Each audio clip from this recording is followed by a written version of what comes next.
The Three Musketeers by Alexandre Dumas. Chapter 10.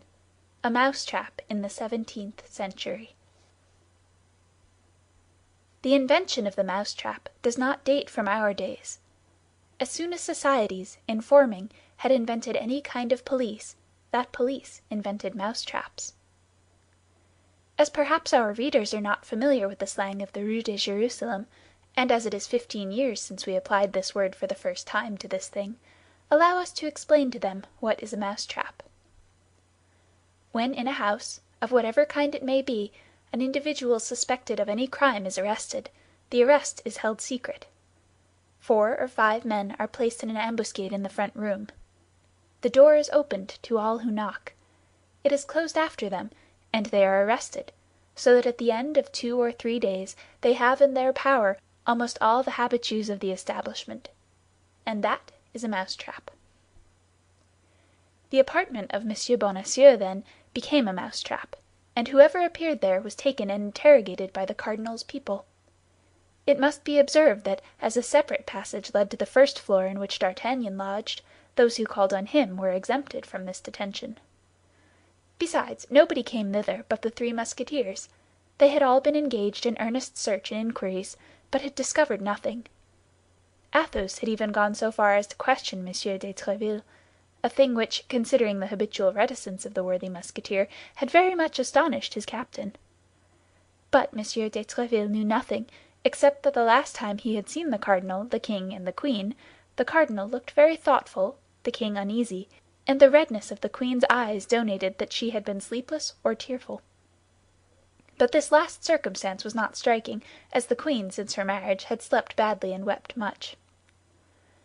M. de Tréville requested Athos, whatever might happen, to be observant of his duty to the king, but particularly to the queen, begging him to convey his desires to his comrades. As to D'Artagnan, he did not budge from his apartment. He converted his chamber into an observatory. From his windows he saw all the visitors who were caught. Then, having removed a plank from his floor, and nothing much remaining but a simple ceiling between him and the room beneath in which the interrogatories were made, he heard all that passed between the inquisitors and the accused. The interrogatories, preceded by a minute search operated upon the persons arrested, were almost always framed thus: "Has Madame Bonacieux sent anything to you for her husband or any other person? Has Monsieur Bonacieux sent anything to you for his wife or for any other person? Has either of them confided anything to you by word of mouth?" "If they knew anything, they would not question people in this manner," said D'Artagnan to himself. "Now, what is it they want to know? Why, they want to know if the Duke of Buckingham is in Paris, and if he has had, or is likely to have, an interview with the queen." D'Artagnan held on to this idea, which, from what he had heard, was not wanting in probability. In the meantime, the mousetrap continued in operation, and likewise D'Artagnan's vigilance. On the evening of the day after the arrest of poor Bonacieux, as Athos had just left D'Artagnan to report at M. de Tréville's, and as 9 o'clock had just struck, and as Planchet, who had not yet made the bed, was beginning his task, a knocking was heard at the street door.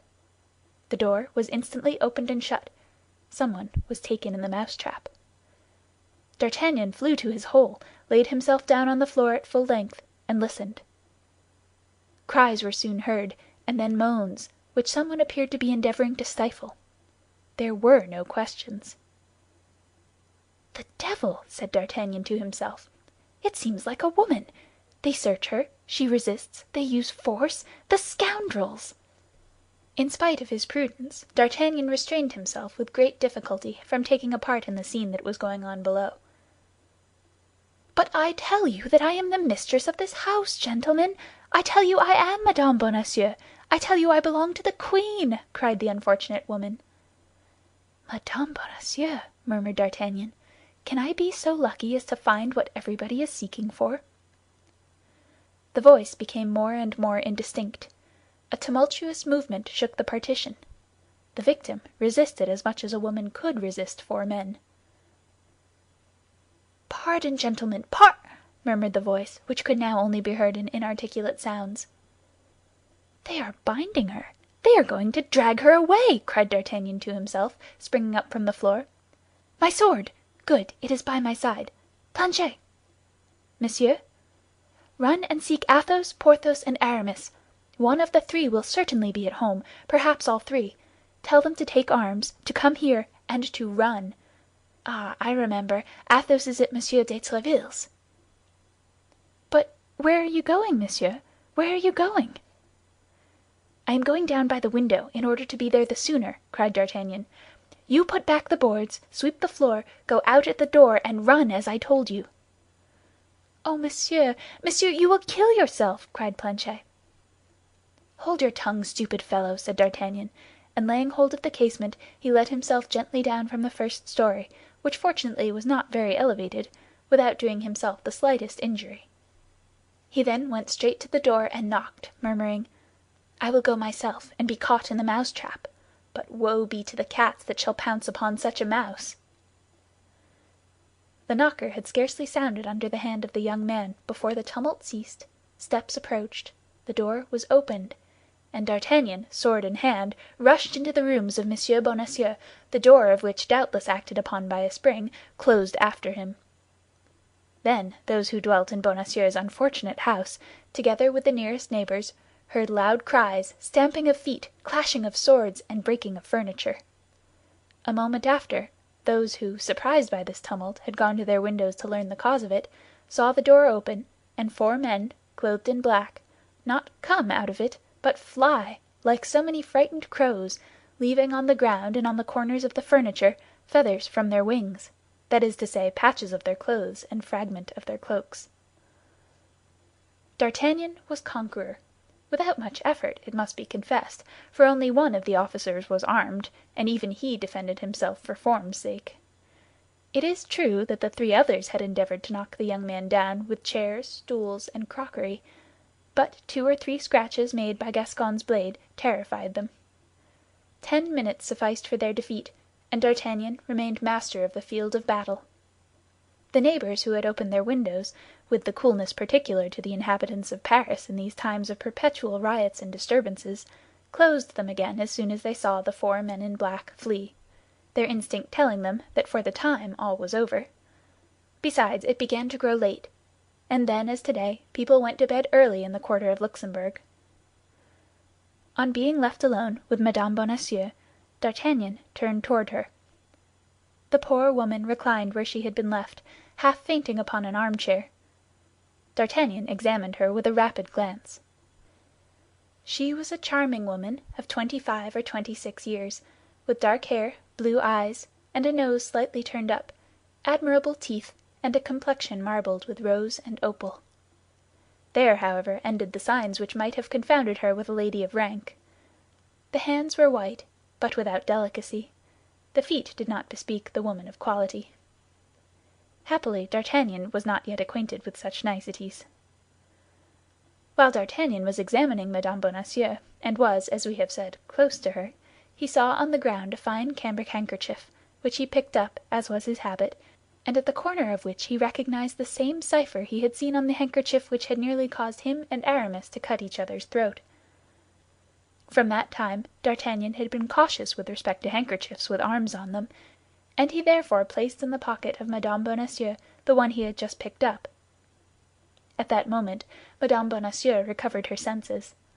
She opened her eyes, looked around her with terror, saw that the apartment was empty and that she was alone with her liberator.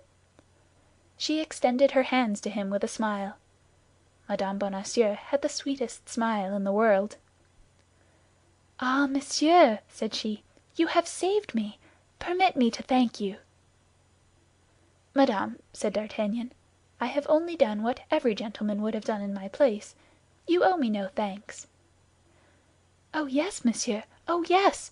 And I hope to prove to you that you have not served an ingrate. But what could these men, whom I at first took for robbers, want with me? And why is Monsieur Bonacieux not here?" "Madame, these men were more dangerous than any robbers could have been, for they are the agents of the cardinal. And as to your husband, Monsieur Bonacieux, he is not here because he was yesterday evening conducted to the Bastille." "My husband in the Bastille!" cried Mme. Bonacieux. "Oh, my God, what has he done? Poor dear man, he is innocence itself!" And something like a faint smile lighted the still terrified features of the young woman. "What has he done, madame?" said D'Artagnan. "I believe that his only crime is to have at the same time the good fortune and the misfortune to be your husband."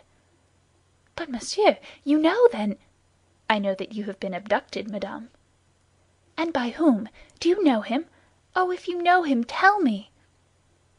"By a man of from 40 to 45 years, with black hair, a dark complexion, and a scar on his left temple."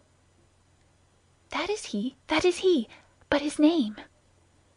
"Ah, his name, I do not know that." "And did my husband know I had been carried off?" "He was informed of it by a letter, written to him by the abductor himself." "And does he suspect," said Mme. Bonacieux with some embarrassment, "the cause of this event?"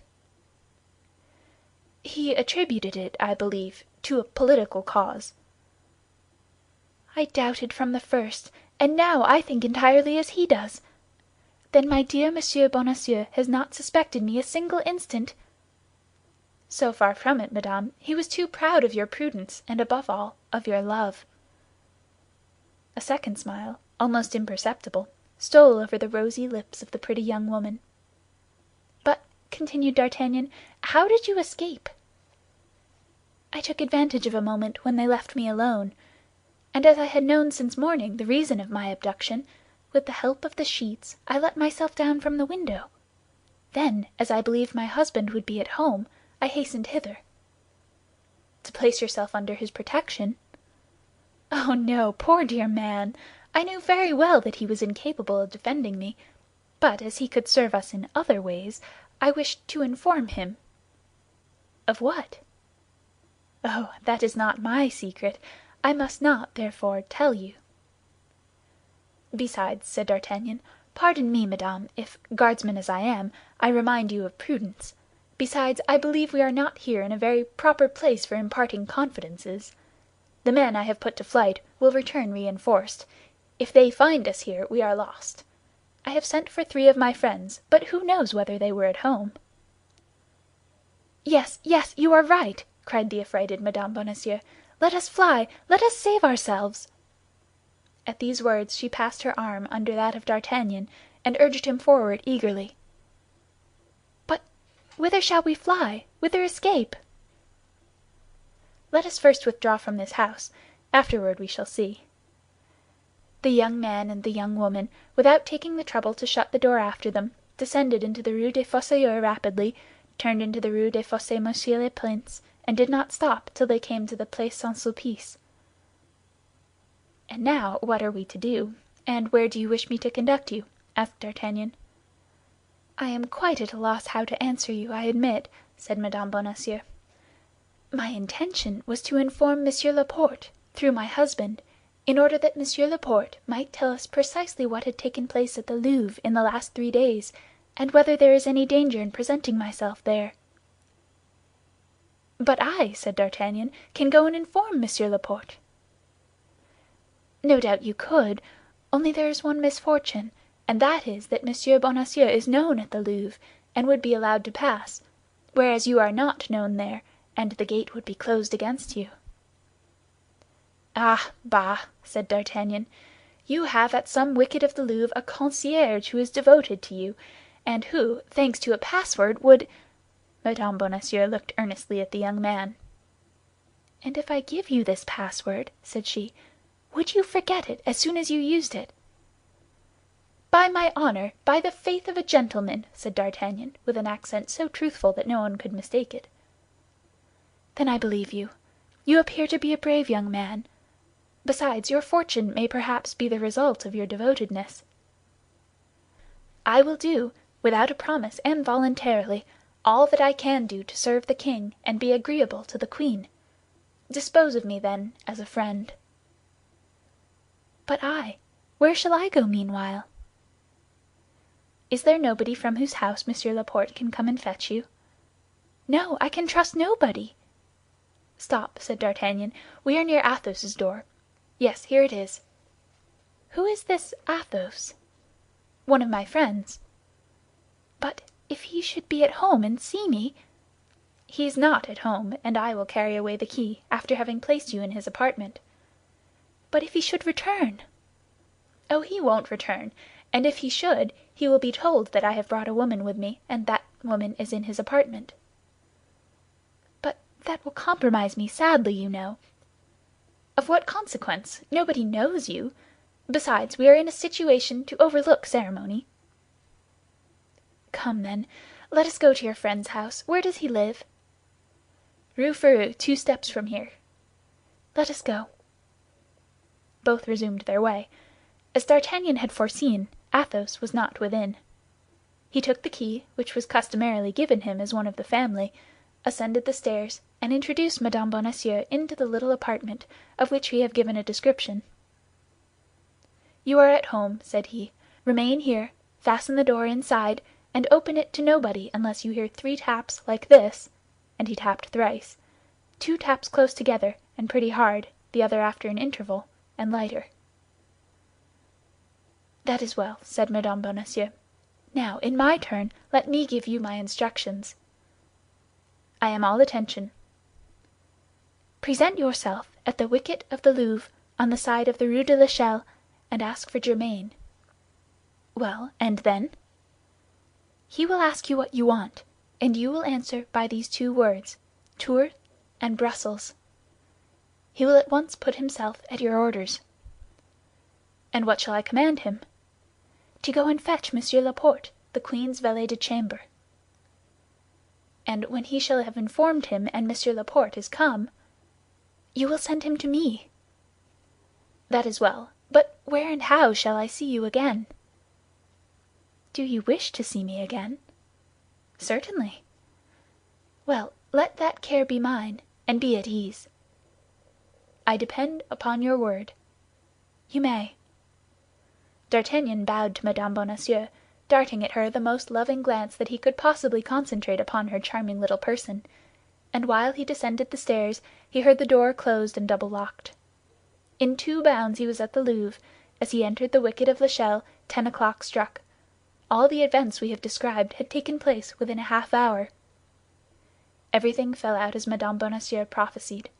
On hearing the password, Germain bowed. In a few minutes, Laporte was at the lodge. In 2 words, D'Artagnan informed him where Mme. Bonacieux was. Laporte assured himself, by having it twice repeated, of the accurate address, and set off at a run. Hardly, however, had he taken 10 steps before he returned. "Young man," said he to D'Artagnan, "a suggestion." "What?" "You may get into trouble by what has taken place." "You believe so?" "Yes. Have you any friend whose clock is too slow?" "Well?" "Go and call upon him in order that he may give evidence of your having been with him at half past 9. In a court of justice, that is called an alibi." D'Artagnan found his advice prudent.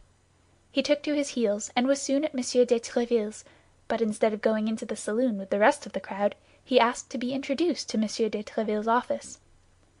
As D'Artagnan so constantly frequented the hôtel, no difficulty was made in complying with his request, and a servant went to inform M. de Tréville that his young compatriot, having something important to communicate, solicited a private audience.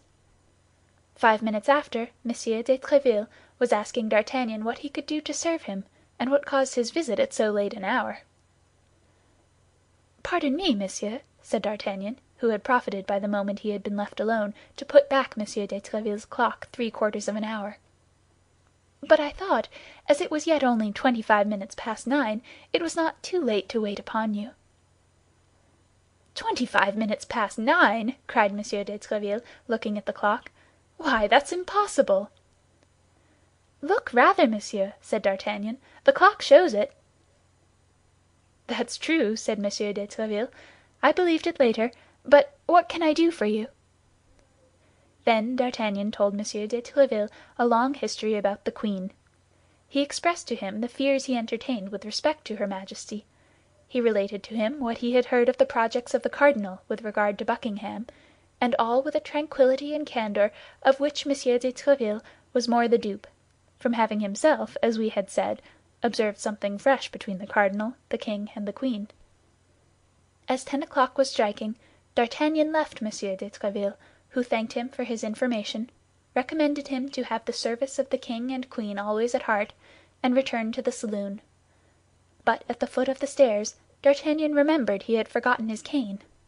He consequently sprang up again, re-entered the office, with a turn of his finger set the clock right again, that it might not be perceived the next day that it had been put wrong, and certain from that time that he had a witness to prove his alibi, he ran downstairs, and soon found himself in the street.